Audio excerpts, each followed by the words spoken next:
G'day, it's Rob here again. Well, I've been plodding on the improvement to the little flame licker motor that I got from Banggood for appraisal.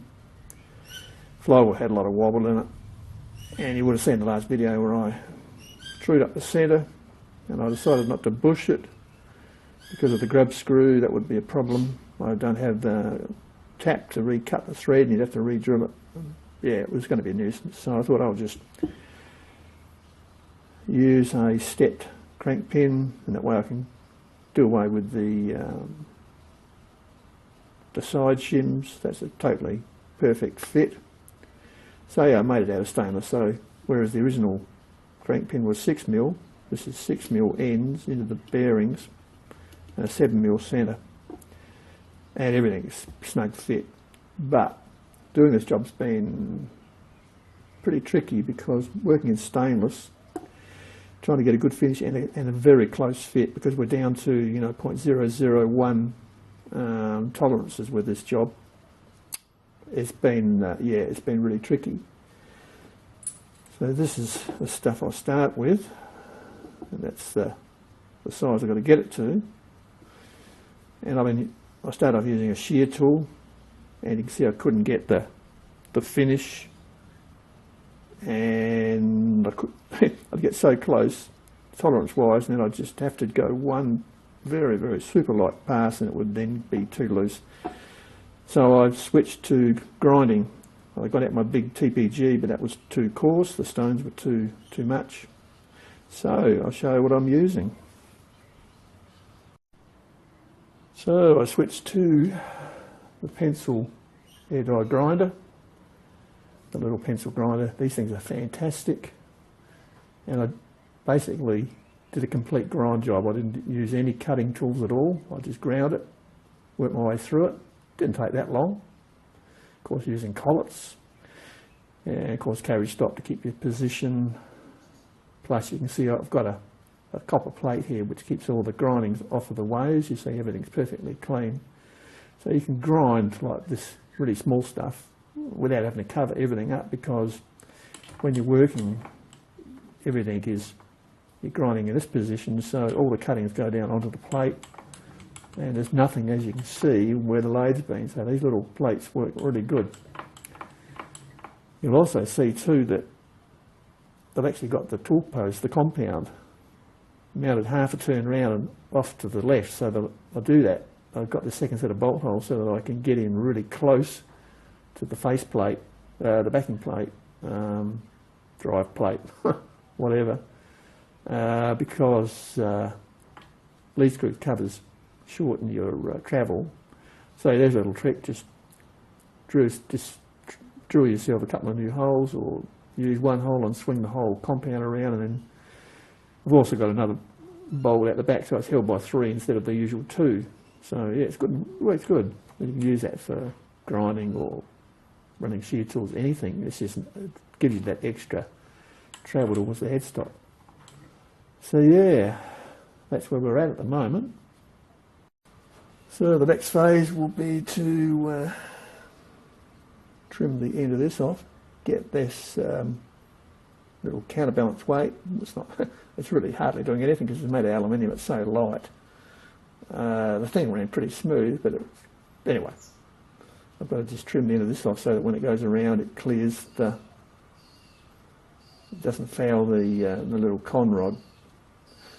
And once again, I'll use the grinder to cut it, friction disc, cut it through, and then on this end I'll face up and dress that end.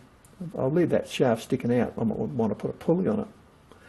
I'll see. I might just trim it back a little bit. And then once we've done that, well, then I've got to make up some supports for it to lift the whole thing up. So I'll have to extend these risers that are under the cylinder, and then I'll have to make up some similar risers to go under these bearing housings, so I can get the whole thing up, ditch this aluminium plate and put it on a wooden block, and then make up a new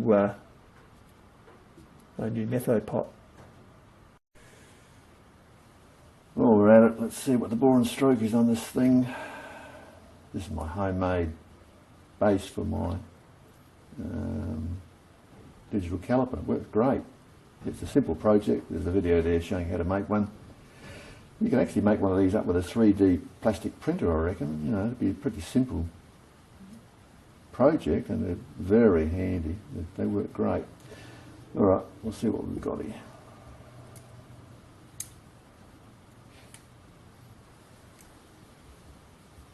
Get top dead centre.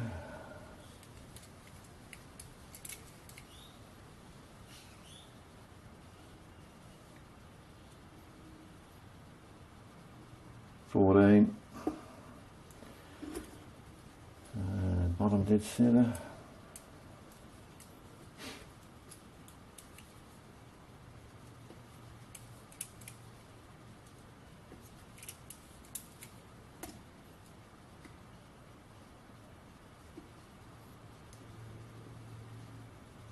And 40. 14 and 40, so it's 26 mil stroke. 26 mil stroke.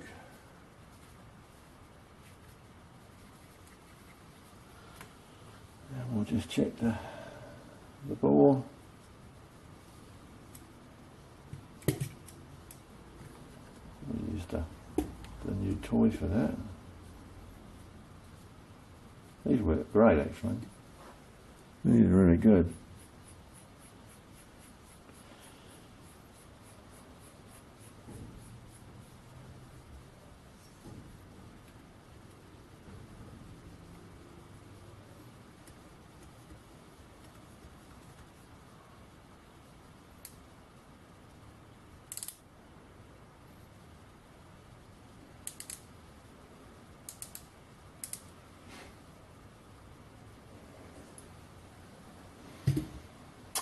Right, what's this?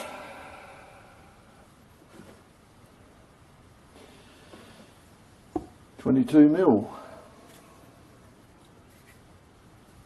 So it's slightly under square, or slightly long stroke. So it's 22 mil bore by 26 mil stroke. For anybody that wants to make one of these, these are good. While I'm measuring this, I should also give you the other vital measurement, which is the distance the port slot is in from the end. Now the piston valve is the full thickness of this, so when it's fully out to the end, one edge is in line with the side of the slot and the other one is in line with the end, so we'll measure that as well. So what are we?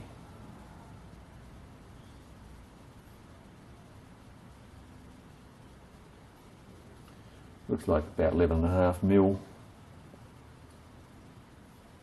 Yep, 11.5 mil. So that, and the slot is, what's the slot?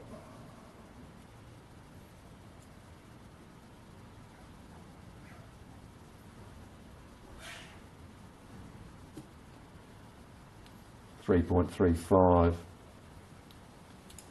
by, what is it?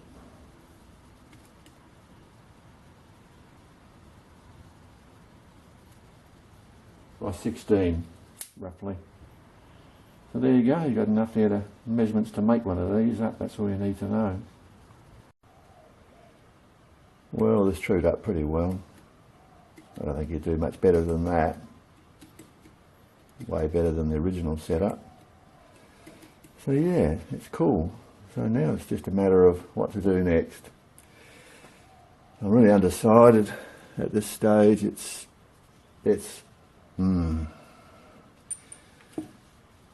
oil, this metho pot originally goes here. The problem is that the lid doesn't seal properly, so it needs an O-ring. But then even with an O-ring, it still needs a spout to keep the flame away from the lid because it's boiling the metho. So I'll either make up a new pot, a larger pot, I mean, I've got options. I could cut out the base, this section of the base, and put in a bigger pot, like this one, which is from the Stirling engine, which is a fantastically well-built machine and runs perfectly, really much better buy as far as if you want one that's going to run and well made than this one. But this one will come up good. It looks fantastic, this one, but it's just a matter of, it's got a few problems. So I'm undecided what I'm going to do. I'm going to definitely make up a new pot regardless, unless I can find an O-ring that will, in my O-ring collection, which will fit the lid, because I could put an O-ring on the lid and then put a spout on it and just try it like that, which might work. On the base, I could lower it a bit by machining either that step off so the pot sits lower, or I could drill a hole in there and drop it into the hole, which I think is probably a better way to do it, and that way you don't lose any strength. Anyway, that's where we're at. It's good stuff, good little project, and it's a cool thing. I really like it. It's just a pity they didn't do a better job on it when they made it in the first place. Anyway, that's it for now. Stay tuned and we'll see we'll see how it all turns out. Okay, cheers.